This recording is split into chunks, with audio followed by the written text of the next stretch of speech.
Good day, my name is Malusi Macheto. Welcome to another lesson on our Entrepreneurship Master Program.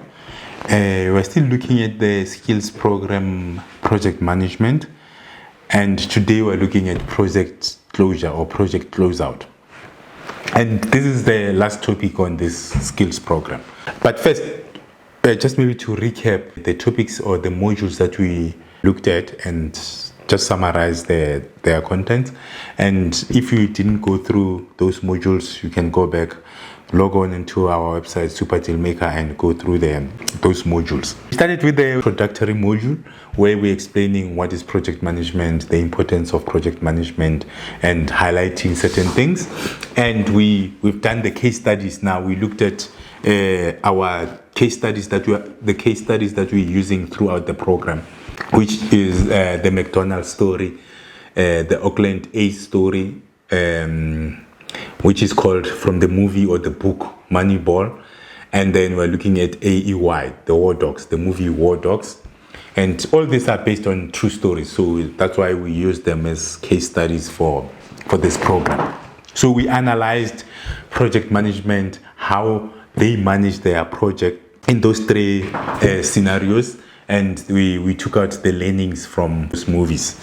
And then after that, then we did the project principles and techniques, where we're highlighting different techniques that you can use as an entrepreneur to manage your project.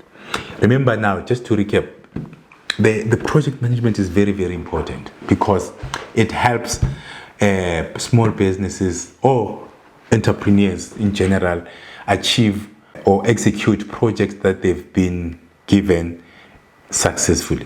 Because without putting these principles in place, and actually many entrepreneurs in my line of duty, I've met so many entrepreneurs that they worked so hard to secure the project, right? They hustled, they jumped hoops and things and all that. And once they secure the project, they neglect the execution side of things. They fail to implement the project. And because of the failure to implement the project, one, their reputation gets damaged. Two, they lose money in the project, because even if you complete the project, but if you are not completing the project efficiently and cost effectively, you might lose money from that project. But most importantly, if you lose your reputation, you might not get another project. If you are not managing your project the way you're supposed to, then that might be your downfall as an entrepreneur or as a small business. So this with project management course is this module is very, very, very important for entrepreneurs to make sure that they execute the project the way they're supposed to. As I said, that will build your reputation in the industry. That will make your customer happy. Because if your customer happy, word of mouth, he will be able to refer you to another client. If they don't give you repeat work, if somebody else is looking for a person that's doing similar project, they will easily refer them to you. And what does it mean to execute your project successfully? It means you must complete it on time, within budget, okay, and achieve the objectives that have been set either by your customer or by your sponsor. That's now important, that you need to understand that you need to execute your project within time, within the timelines given or the timeline that you propose, because generally if you are implementing a project, you are the one who proposes the timelines. Make sure that you complete them within budget, because your sponsor proposed this project with the budget in mind. So if you do cost overruns, then it becomes a problem. Yes, if you're working for a big corporate, you can, because it's not coming from your budget or it doesn't have direct impact, you can afford to have cost overruns. And then if you are doing it for a customer as well, the customer will be very unhappy if you execute a project and you have cost overruns, because they might not have budgeted for those cost overruns. So managing projects efficiently and effectively is very important. It's critical for businesses. And as I said, you see with even the example that I'm using in the program, right? I'm not using mega projects I'm using simple spaza shop, building a spaza shop. It is a project, and you can still apply project principles to executing such a project. If you apply the principles, it will make it easier, it will make it cost effective, it will make everyone who is involved in this project happier. So project management is very, very important, and the planning part, which we addressed on project initiation and planning module, is key, because many projects fail from the planning side. If you don't plan your project properly, you might be planning to fail. So what you need to make sure that you plan your project, and when you're planning your project, I continuously say the objectives that you set when you are planning, they must be SMART.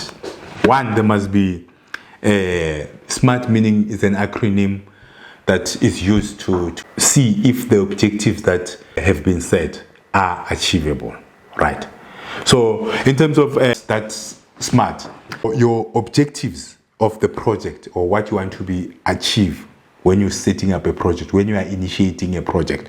One, they must be specific. That's the S in SMART. Specific. Your objectives must be specific. M must be measurable. You must be able to measure what you want to achieve, so that at the end of the project, you know how you're going to measure if the project was successful or not, right? And then we like to take audacious goals and all that. That's what entrepreneurship is all about, right? Being visionary, wanting to achieve changing the world and all that. But when it comes to the project, right, make sure that the project objectives meet the A. Are they achievable? Are those things, can you achieve them? Is it something that you can achieve? Because if you can achieve, yes, it can be in your vision, mission, whatever statement of your business. But that must not come into the project, because project is a specific activities to achieve a specific goal. So they must be achievable, right? And then the fourth one is the R in the SMART, is they must be realistic. Are they realistic? Can you realistically achieve? Can you realistically build a spaza shop? Okay, it's realistic. Can you realistically set up a mine? Okay, for me, it might not be a realistic project.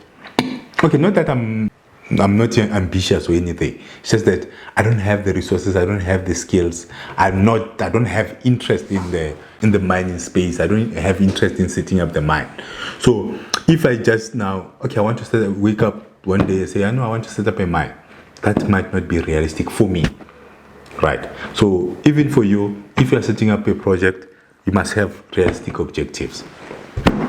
And lastly, they must have timelines. You must set timelines. When are you expecting, or when will you finish this project? Because without the timeline, your project will just overrun.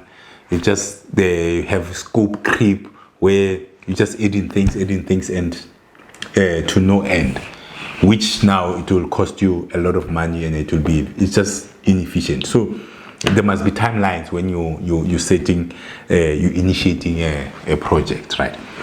And then on the initiation side, make sure that you have the right team on the bus. So make sure that the right team with the right skills, you bring whoever the players that you need for you to execute the project. And we talked about risk management in the risk management module, where you need to assess the risk of the project, identify or quantify the likelihood or the impact of those risks, and then you put together the mitigating strategies. So that was on the risk management that we did under the risk module.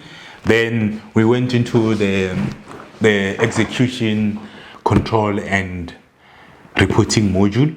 That's where now we spoke about your execution plan, to say, how do you execute a project? And then how do you control the activities in the project, and how do you report on the project? Because those are critical, because you can have brilliant plans, you can have brilliant plans, but the key is in the execution. Can you execute the project? If you can't execute, then that means the project will fail.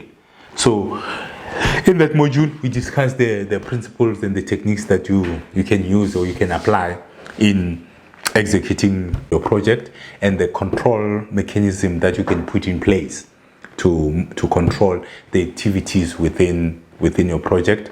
And lastly, we looked at the reporting, the types of reports that you can issue to who and how, and then how often should you issue those reports. So you need to make sure that you address those issues during the execution, and including the stakeholders, managing your stakeholders. Remember, most of the time, the success of your project depends on your stakeholders.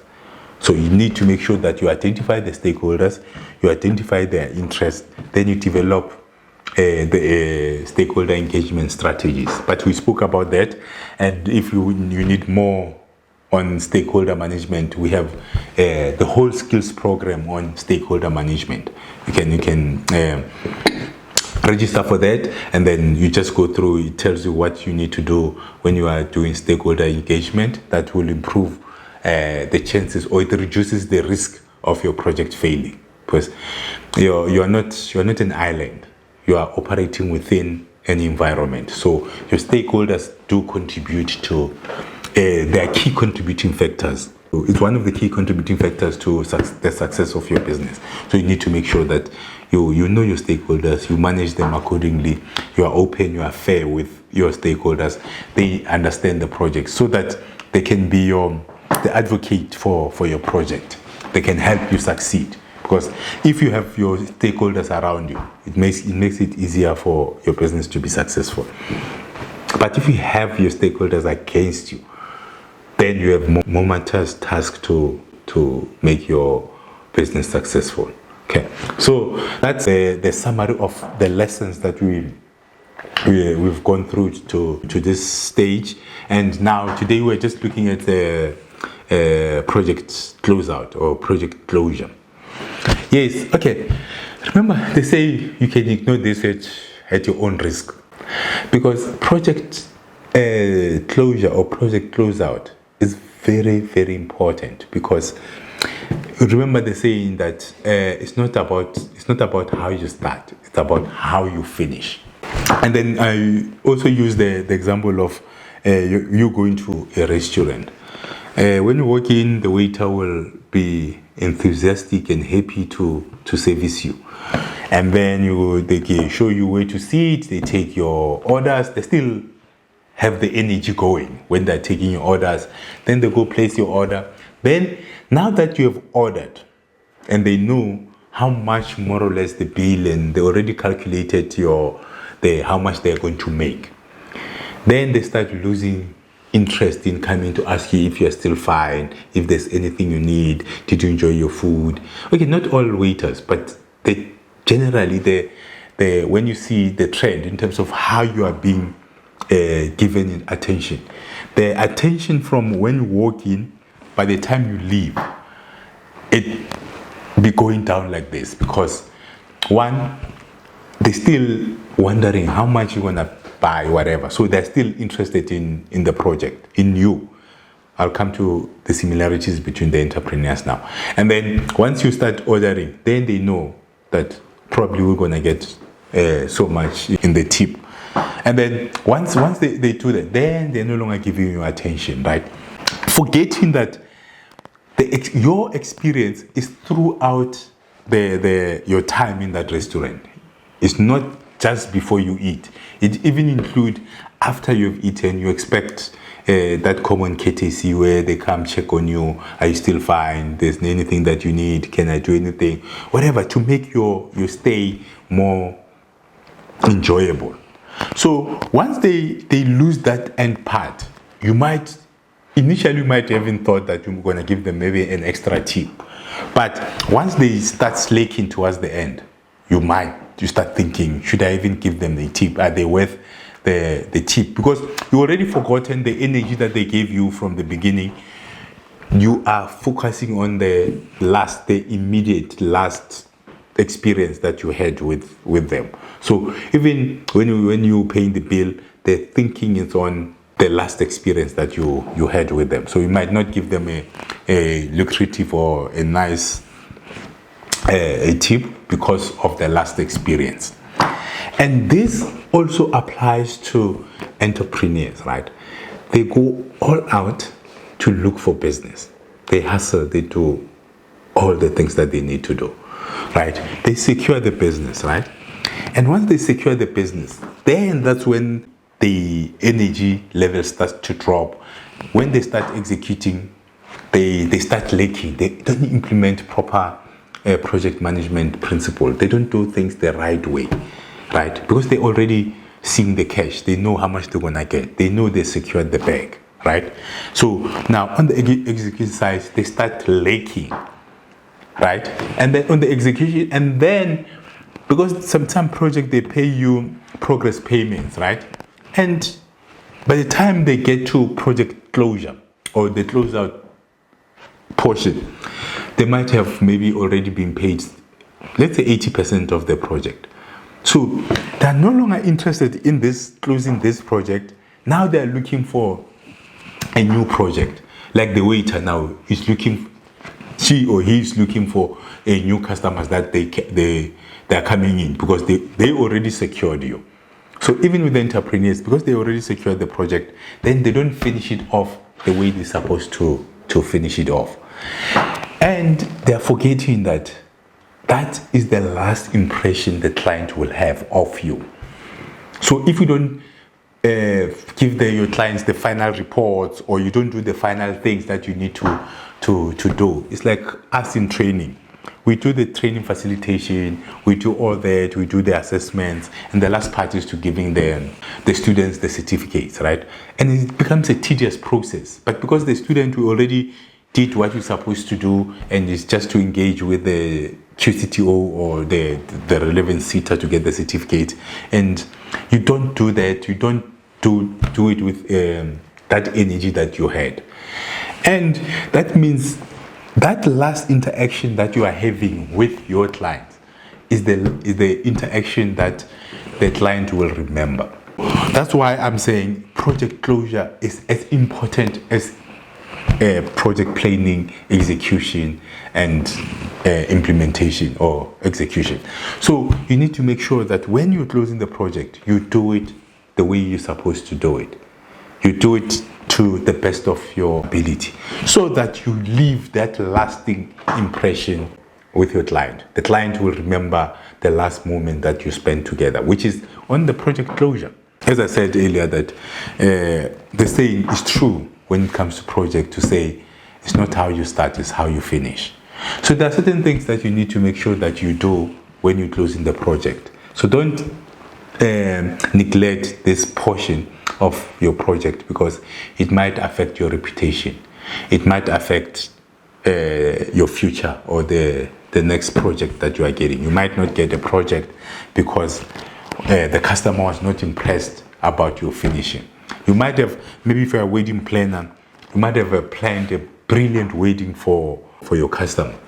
But towards the end, maybe certain things, they don't go the way they're supposed to. They're going to forget the brilliant things, the arrangements and all those things, the designs that you have done. They'll remember the end part. And will they recommend you to do? If they recommend you, it will always with that mark to say, hey, they did a good job, but they failed to do 1, 2, 3, 4. So don't neglect how you close your project. That is very important. Close your project how you started, with that energy, so that you leave your customers with your good impression. Now, as I indicated, that the project closure is very, very important. Now, coming back to the lesson here, why should you do project closure? It's important because, one, it helps you, or it helps the project manager to resolve loose ends. Remember, during the project, there are certain things that might be not done the way they're supposed to be, or certain things that were not completed the way they're supposed to be completed. So when you look at the project, once it's done and you are preparing to close the project, one of the things that you need to look at is the loose ends. What are the things that we're supposed to have done we didn't do, or what are the things that we did but we left them halfway? How can we resolve them so that you close all the loose ends? Because you don't want things coming back to haunt you years later.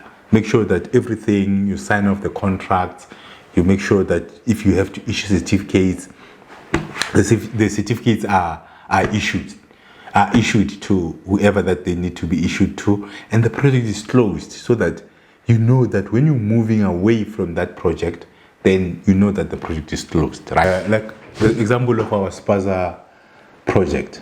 Once the Spaza shop is, we secured the funding, we have built the Spaza shop, we've bought the stock, and we started operating. That project is closed then, right?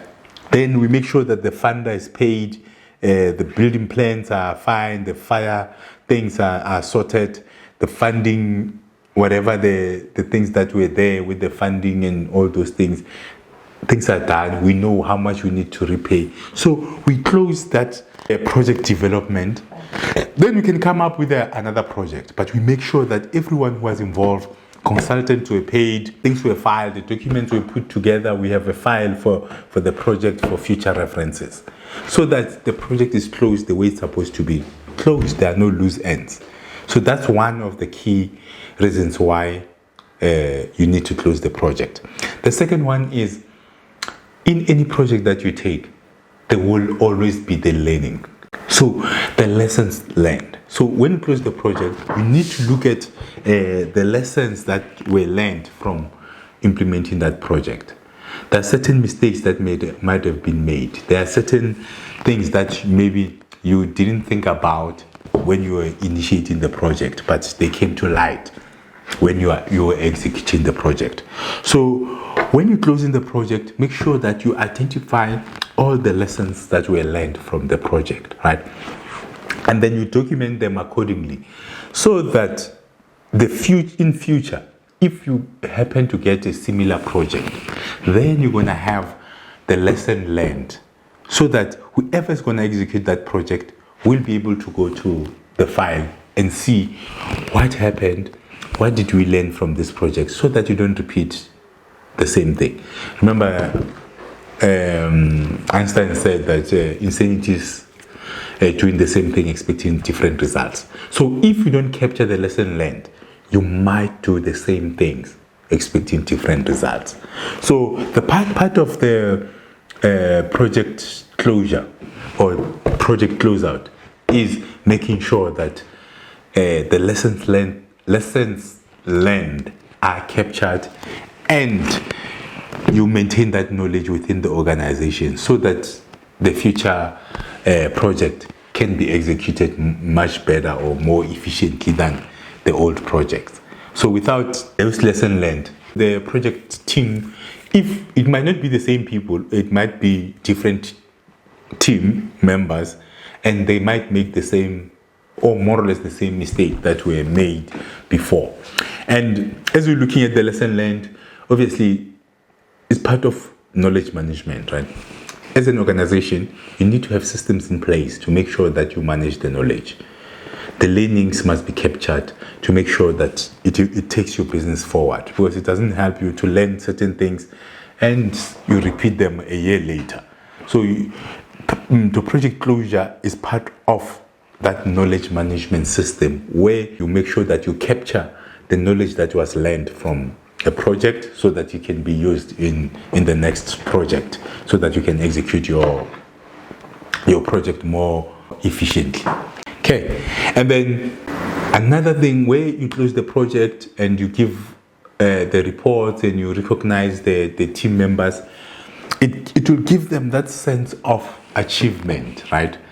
And if you close the project, you'll have that celebrate, even if it's not massive celebration, but have that meeting where the project gets closed and signed off, so that it can relieve the team members that load that they might have had during the execution of the project. They know that if there's one thing that is off my shoulders. So it helps in terms of giving them that sense of relief, but most importantly, that sense of achievement, that they have achieved something from the project. So those are the main three things that you will want to do the project closure. One is to make sure that there are no loose ends. There are things that needs to be done, they are done. The certificates that needs to be issued, contract that needs to be signed off, the retention money that needs to be there, they need to make sure that you're getting paid. And there are no any other legal issues that might come to bite you later. So that's on the main or the first reason why project closure it becomes very, very important. And the second one is on the lesson learned.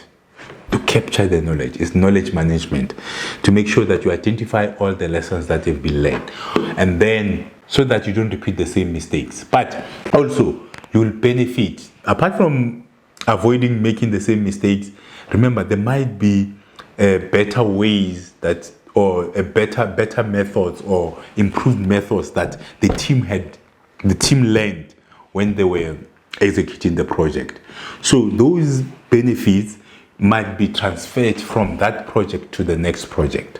But if you don't have your closeout report, you don't have your lesson learned, the learning might be lost along the process, and you might put you on a disadvantage that you could have created by making sure that when you close out the report, you highlight the challenges and the lesson learned. And the last one was more on the team, to say, give your team the sense of achievement by properly closing the project, and get them relieved because that project will be off their shoulders. So it will motivate and put your team members in a good space. Now we're coming into the stages or phases of the project closure, right? When you're closing the project, one is the formal signing off. If it's a customer or if you have a sponsor that sponsored your project, you need to formally sign off on the project. That's the first phase, right? Then as you're closing out the thing, then you look at the scope. You analyze the final product. Did you achieve what you're supposed to achieve? You take stock. If it was a spaza shop project, did we build the spaza the way we wanted? Did we eventually start operating the way we wanted it to be? Was it the achievement? Was it 100% the way it was? And if it wasn't, what were the learnings? Okay, that's that. And the second one, okay, the signing off is more with your customer or with your sponsor. But now the third one, it will be on the contract, right? You're closing out any obligations, any contract that might be open, so that people know that the project is closed, and you know who are you owing, or the people that you're supposed to pay. You pay everyone, you sign off, you make sure that the contracts are closed the way they're supposed to be closed. And then the last one is on documentation. You document the project, and then with the lesson learned, to make sure that you can refer to those documents in future. Those are the 4 stages of project closure.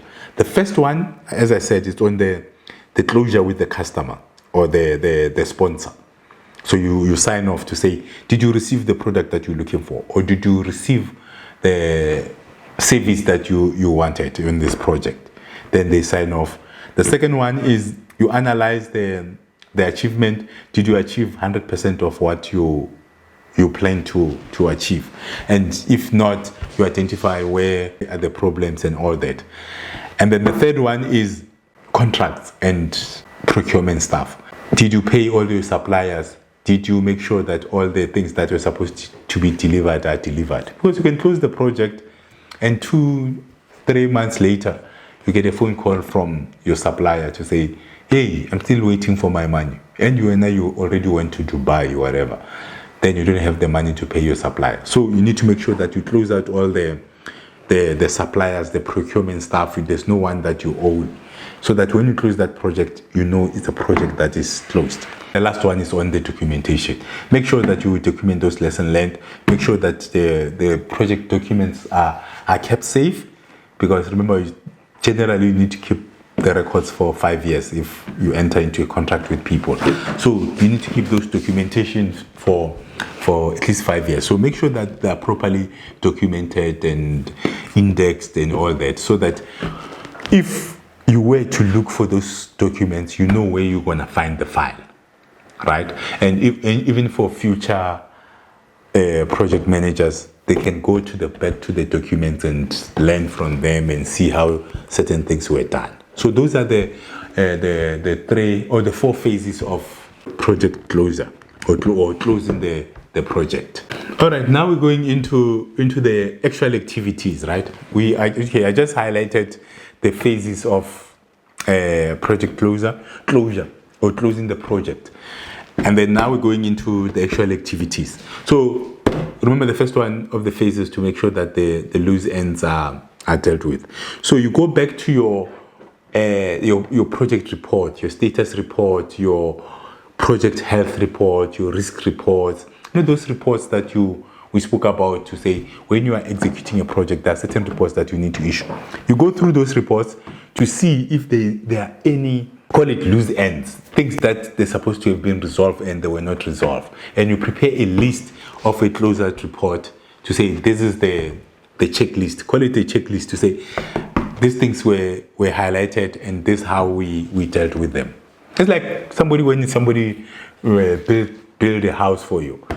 When they leave site, you will come with a check, or they will come with a checklist, and you check if the windows are opening and the things are working, electricity is working, plumbing is working the way it's supposed to be, the roof is not leaking, and certain things that they've done, they didn't take things that they were not supposed to take.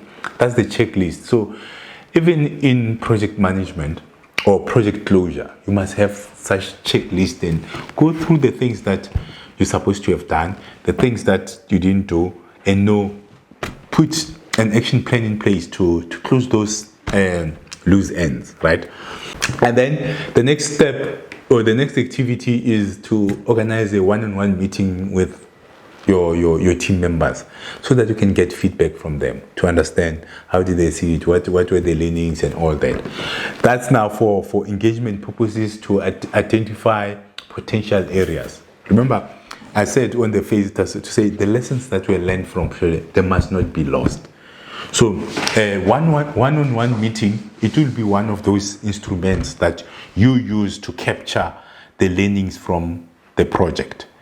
So you organize one-on-one meeting with the team, with the stakeholders, with your customers, with the sponsor, so that you can get the gist of what happened. But sometimes during the project, things might be done. You are on the fast pace. You are moving, so you might do things not the way they're supposed to have been done, or there might be things that were not reported that you might have missed out. Having a one-on-one meeting, it will help you to find things or to learn about things that you might not have learned about, because sometimes the projects are in a pressured environment, so there is no time to engage on certain things. So on the closure, part of the activities is to make sure that you engage with the team to understand what are the other challenges that they might have experienced and the things or area of improvement and all that. And the third one is, okay, you don't have to do them. It's not in order of preference or anything. They're just the things that you should consider doing. And as I said, these things are not cast in stone. Different projects have different requirements, and certain things they might not be relevant. But this is how these are just the activities that are generic that you're supposed to do when you're closing the project. We call it vendor audit, meaning you need to go audit all your suppliers, make sure that all the invoices have been paid, all the things that were supposed to be delivered have been delivered, and all those, so that when the project is done, you don't have some hoaxes that will come out of the woodwork that you don't understand where they are coming from. So you do a proper audit, and then you do a proper official close of the project with either the customer or the sponsor, to make sure that they have everything that they wished for when they started the project. So it becomes an official project closure. And now the fifth one, in terms of the communication, right? It must be clear to say if there are any queries, who they can contact, and. So you need to engage with your the suppliers, the customers. Make sure that you know how things should be done. Should they realize that maybe there's something that it was not done the way it's supposed to be done, or there's some things or whatever that they might want to communicate with the project team on, then you tell them the process that they need to follow or the person that they need to engage with. And the other one that you need to do, make sure that, okay, this one you don't have to do it, but take your team out, man, for celebration, so that they understand that the project is closed, and then there's some celebration, and no way you will be able to recognize and honor them for the performance and all those things, and you can show them that you appreciate their effort and all that. So as a project manager, make sure that you arrange something. It doesn't have to be a fancy or expensive thing. It might be something in the office or whatever, so that you close that project properly and people know that you appreciate and know that the project is closed. Then they can move on to the next project. And then, okay, the last one is on the project report. You write a final closeout report with the lesson learned, the things that went on, so that you summarize the things that how the project was executed, the things that were done or not done, the outstanding things. You summarize the status, where the project is, and if there are any other activities that still needs to happen after the project has been closed, you highlight those. And most importantly, the lessons that were learned from that project. Then you have you covered all the activities of your project closure. Those are the 7 activities that you need to make sure that you implement when you're closing the project. They're not hectic, because you might just want to sign off and walk away from the project. But as I said, that the customers will remember your last interaction. The team members will remember their last interaction on the project. Your suppliers will remember their last interaction with you. So to maintain that good name, that reputation in the sector, with the customers, with your sponsors, with the team members, with your stakeholders and all, you need to make sure that the project is closed and everyone is happy. Okay, not necessarily happy, but you know where they are. If there are certain things that they are unhappy with, you'll try to address them. But maybe sometimes certain things, you can't address certain things there and then. So, but you will know if your customer or your sponsor or your stakeholder or the team members are not happy with something, then you know that you can address it earlier, rather than people walking away from the project unhappy, which it will negatively, psychologically, it will affect how they see you. You might have done good things, but the last interaction might not be pleasant then, or you might not have communicated, or you might not have engaged, or you might not have checked if they are fine with it, or if they were paid and all that. It might have a lasting negative impact on how they view you. So they might not give you an opportunity in future. All right, and the last process that you need to follow is, remember I said you need to capture the lesson learned, you need to write the final closure report, and then the last one is just you need to prepare, make it a habit to prepare a checklist for closing your projects, right? In terms of, on the checklist, you must make sure that you have the project scope documentation, right? You have everything that was supposed to be delivered has been delivered. And then contracts and all that, you still have them. They are filed in a safe where they're supposed to be. Make sure that all the papers that you used, well, okay, not all, but all the important papers that you used, and evidence or invoices and all those things, they are recorded. Make sure that you prepare the project statement, where you'll see all the cost, all the revenue, if there were any, all the resources used, and make sure that all the resources that were given to the project or were in a project are returned where they're supposed to be returned, and all the funding, if there's still funds available, you do a proper reconciliation and so that you can give back to the project sponsor to show them that this was the budget, this is how much we spent, here are the invoices that are reconciling with what we have spent. Then you give it back to the sponsor with the refund, and all the team members, they need to sign off on all the activities that they have doing to make sure that all the activities have been completed. And as I said, that you need to make sure that all the stakeholders know that the project has been completed. So those are the checklists that you can use to make sure that you tick off everything that you have done, so that when you walk away from this project, you feel you know that you are walking away for a fully and properly closed project, not a project that might come back to haunt you later on in life. You might have moved on and spent the money that you spent on this project, and you realize that there were certain liabilities that you didn't see because you didn't bother to close your project the way you're supposed to close it. So that's on project closure or project closeout. It's very, very important. Please don't ignore this part of project implementation. It is still a critical part of project management, and it will give you peace of mind. It will leave your reputation intact or improve your reputation, because the last thing that they'll remember is how that project was closed.